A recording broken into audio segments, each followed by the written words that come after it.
s'est déroulée au commissariat de Tours. Ces faux militants pro-Marine Le Pen viennent déclarer une manifestation, elle aussi fausse. Il s'agit d'acteurs de l'émission décalée Action discrète diffusée sur Canal+.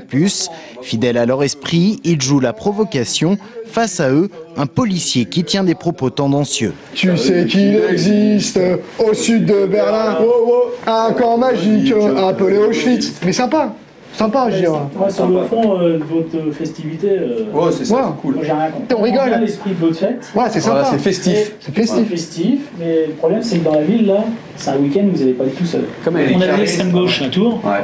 Il y a des anti-tout, déjà, et puis ils vont casser le cul, hein, c'est sûr. Effet pervers de la télévision ou réelle sympathie avec les idées xénophobes, les autorités policières et préfectorales dénoncent en tout cas un montage inacceptable, des bribes de phrases sorties de leur contexte.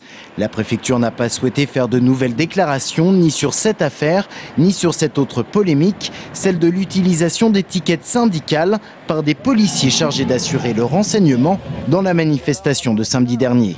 Sud Solidaire 37 a d'ailleurs publié des photos sur son site internet, des policiers portant des autocollants à l'effigie du syndicat qui seront plus tard filmés par notre caméra lors d'une interpellation. Pourtant, les ordres étaient clairs, une note de service avait interdit une telle pratique. Les organisations syndicales ne sont pas les forces répressives de l'État, elles ne sont pas là pour ça, ce sont des organisations ouvrières et elles n'ont pas à être utilisées ou instrumentalisées par un pouvoir quel qu'il soit. Ce sont des opérations de basse police, non seulement les policiers en civil qui ont fait ces agissements sont condamnables et il devrait y avoir une enquête administrative à ce sujet-là. La préfecture de son côté fait savoir qu'une telle méthode n'est pas illégale, mais qu'elle n'est pas d'usage en Indre-et-Loire.